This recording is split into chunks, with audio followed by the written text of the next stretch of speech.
It's Thursday, March 20th, 2025. More saber-rattling between the White House and Juricrats. The latest dispatch from Glitch McConnell, and white college-educated women might just be cooked. Next on the AM Update. And I would just like to point out that the judge in this case is essentially trying to say that the president doesn't have the executive authority to deport foreign terrorists from our American soil. The government waste and fraud is so high that it's causing a $2 trillion annual deficit. So that's $2,000 billion. Hearing is not what it used to be. I don't miss the job at all. They've got that little stock app. I added Tesla to it to give me a little boost during the day. 225 and dropping. Well, the White House has continued its saber-rattling with corrupt Juricrats trying to thwart the Trump administration's agenda. Here is, once again, White House Homeland Security Advisor and Deputy Chief of Staff for Policy, Stephen Miller. You cannot have a democracy where single individual district court judges can assume the full total powers of the commander-in-chief. Even on the Supreme Court, it takes agreement of 5 Supreme Court justices to change a federal policy. 5.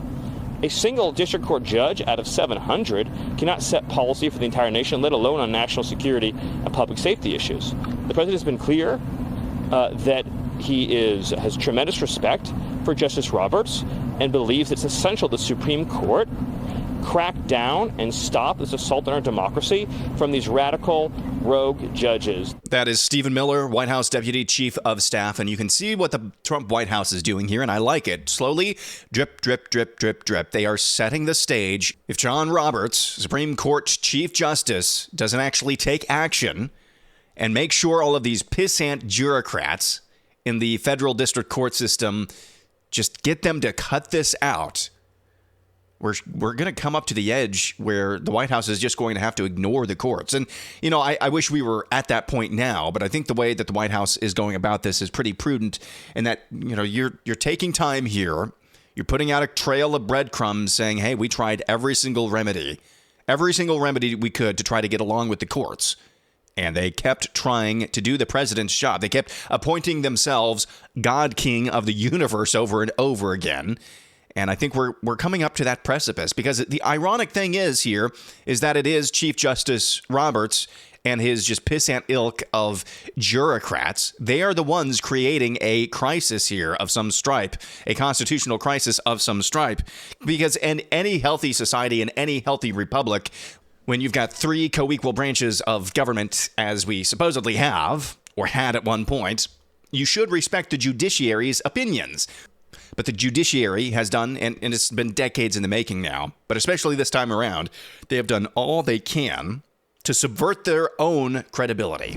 Here's White House Press Secretary Karoline Leavitt. And I would just like to point out that the judge in this case is essentially trying to say that the president doesn't have the executive authority to deport foreign terrorists from our American soil. That judge that she's talking about is that James Boasberg, that tried to get those airplanes flying to Venezuela, actually flying to El Salvador, to turn around after Trump invoked the Alien Enemies Act.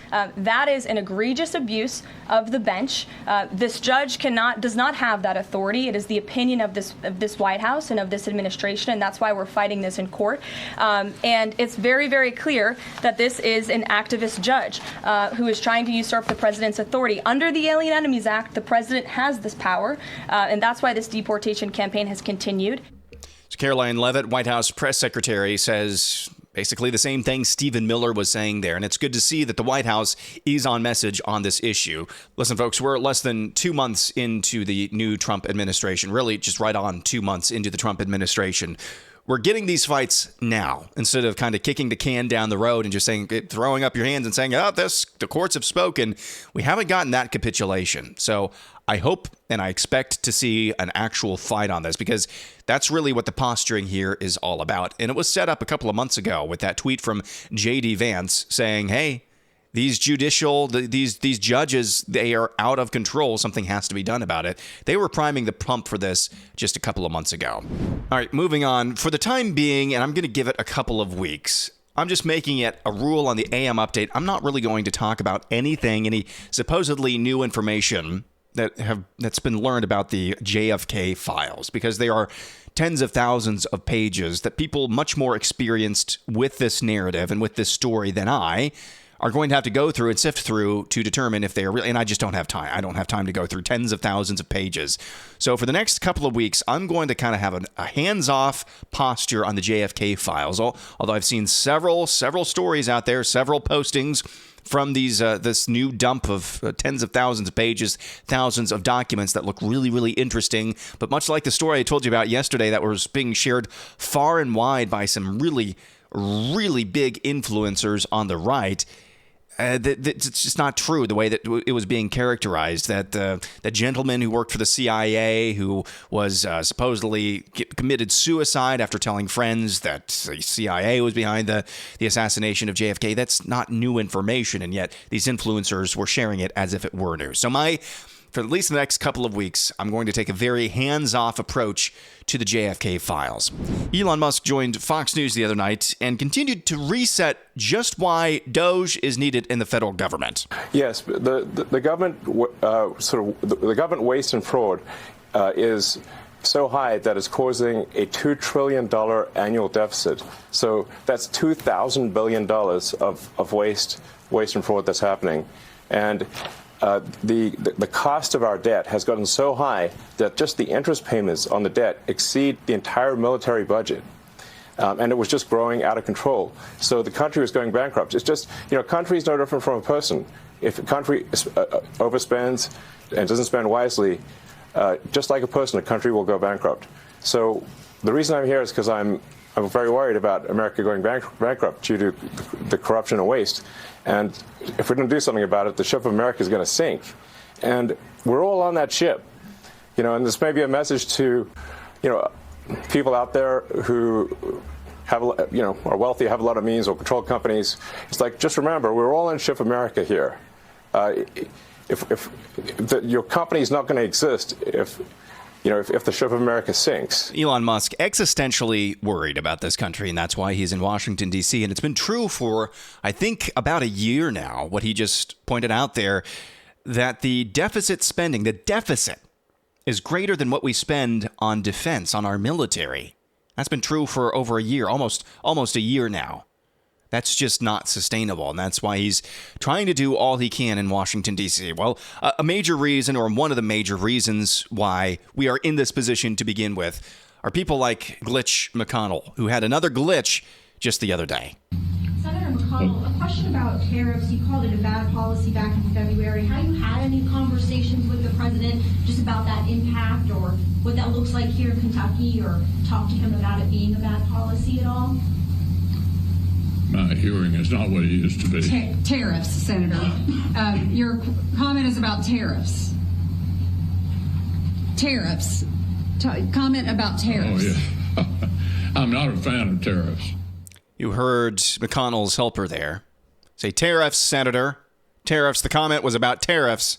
And then his helper moved even closer, like about a foot away from Mitch McConnell's ear, and yelled once again, tariffs.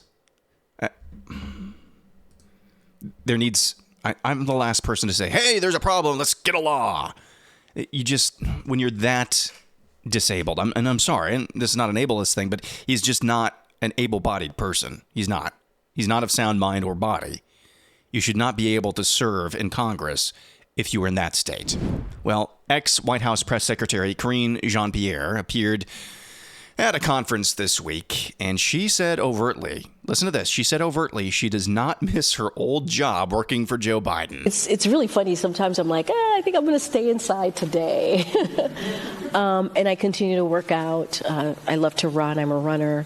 So it's been good to focus on self-care, to focus on my family, the things that matter to me, the people that I love, the things that give me light and joy every day. So it's been great. I don't miss the job at all. Well, the feelings are mutual, Karine Jean-Pierre. We don't miss you either.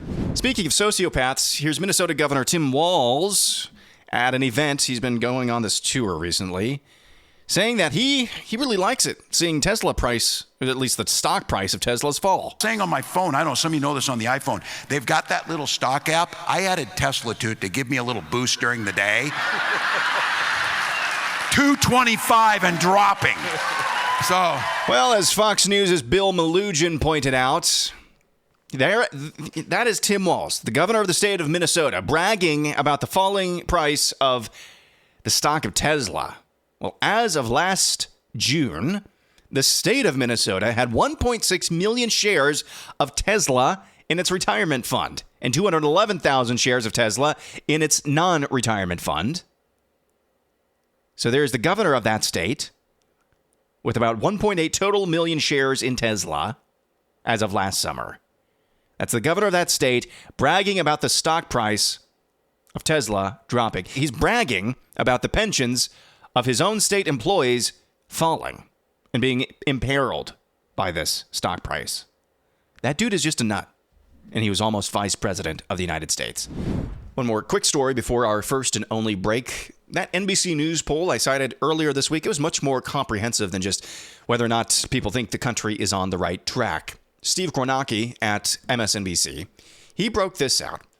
Voters' opinions of various figures, institutions, broken down across the white demographic, white men with no degree, white college-educated men, white women with no degree, and white women with a college education. I think white college-educated women might just be cooked. Donald Trump has a plus 41 approval rating amongst white men with no college degree. Amongst college-educated white women, he is at minus 38 for a difference of 89 points. And you think, well, of course, you're talking about white men with no degree. How about white men with a college education? White men with a college education, Trump is sitting at a plus 1 approval rating. That's still an astronomical difference of 39 points between white men with college degree and white women with a college degree. Elon Musk, white men, no degree, plus 33 approval rating, minus 40 college-educated white women for a difference of 77. How about this? The Democrat Party, a disapproval rating of white men with no college degree of minus 58. With white college-educated women, the Democrat Party is still underwater, though, minus 4 for a difference of 54 points. I mean, look at this.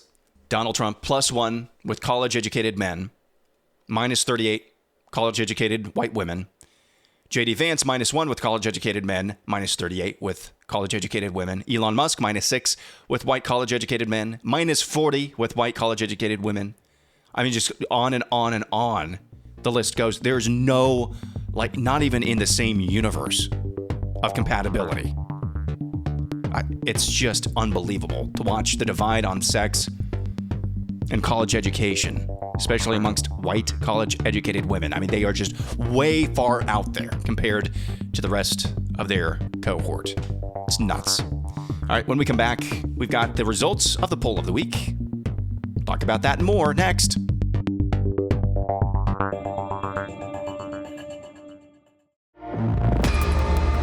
I accidentally did engagement farming. I didn't mean to do that.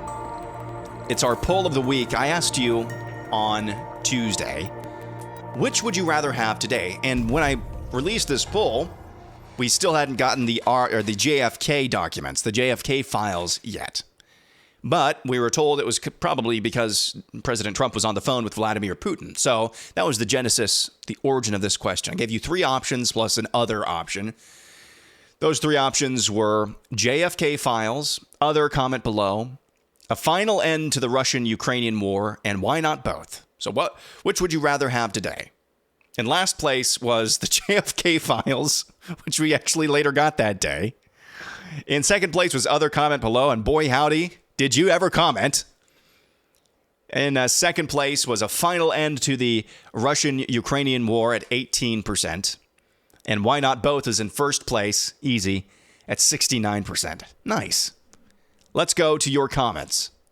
What would you rather have today? Accidental engagement farming, because I basically just opened up for a demands list for all y'all. Zach says, unredacted Epstein list. Yeah, whatever happened to that? I don't know. Ward Isom says, I'd like to know who gave the go-ahead on the Ruby Ridge situation. That's a good one. Auburn Tiger, Epstein files. Katie did what? Butler, Pennsylvania files. Dan T says, let's ban the poison clot shot. 48H Pan Head says, full condemnation of the COVID lockdowns and vaccine mandates. Don't drone me, bro, says Trump to put all of his political capital into defeating judicial supremacy. Yep, that one right there. I don't care. In any issue that we'll talk about, that you talk about, that you submitted, that we'll get to in here in a little bit, anything anybody else has said, it doesn't matter until this issue that don't drone me, bro, just broached is dealt with. There's nothing stopping. At this point, there is nothing stopping a federal judge anywhere. If Pam Bondi or Donald Trump, Kash Patel, they want to drop the unredacted Epstein file list, there's nothing stopping a federal judge from saying no. Oh, and while you're at it, not actually releasing these Epstein files, why don't you go jump off a cliff as well? Because I said so. That is where we're at right now with these out of control juricrats, autocratic judges. So don't drone me, bro. You win. Alex Pfeiffer says Trump needs to release the documents on how the pyramids were built. I saw Ethical Skeptic was talking about what the pyramids actually were for. And Ethical Skeptic's hypothesis is that they're not merely, or maybe even at all, used for tombs. I thought that was interesting. I don't understand. Ethical Skeptic speaks in riddles, rhymes, and runes. And so it's hard to understand Ethical Skeptic sometime, but you should go check out his profile, see if you can make heads or tails of it. Priva says, want a Fauci arrested. I'd be fine with that. Tom Cornell says the Epstein-Maxwell client list. Yep. Comfortable Bribe says, I went with why not both because I'd prefer both, but if I could only pick one, an end to the war because people are losing lives every day. Yep, that's how I would answer as well, if you only had to choose one. Rhino Hunter says Epstein. Mark says Epstein. Steve Winden says an end to the baby killing. That's good. Bo says Fauci's arrest. Melissa says, I would like a lot less talk and a lot more action. Show me some perp rocks and trials. Either get something done or shut up. I understand the sentiment there. T. Roy says, come out of her, my people. No idea what that means. Jenna says, abolishing the IRS. That would be fun. Let's go to this one. Mind your own business. The dissolution of the federal government. You know what? Let's just end it right there. Let's end it right there. You know what? We can aim high. High aspirations, low expectations. You can't get hurt. All right, that'll do it for a Thursday. Thank you for all of your submissions on the poll of the week. I know this was a little bit shorter, augmented episode. I'm my day job. I'm off today, but I'm still dedicated to you, my AM Update audience. So much show, in fact, that I spent weeks putting together what you're going to hear tomorrow morning, the first ever AM Update special, Expert versus AI. I noticed a strange phenomenon on Facebook. And it's, to me, you might not think that it's a big deal, but to me it's pretty disturbing. And I found a psychologist, a British psychologist, who actually specializes in the very field that we're going to talk about tomorrow. I found him and I landed an interview with him to explain this phenomenon on Facebook that I find very disturbing. And by the way, by the end of the interview, I wasn't encouraged at all. So, want to catch that tomorrow morning. Expert versus AI, the first ever AM Update special edition. So, don't miss that on Friday, on Saturday, No Suck Saturday, and then back with fresh episodes of the AM Update on Monday. I'm Aaron McIntire, and this is the AM Update.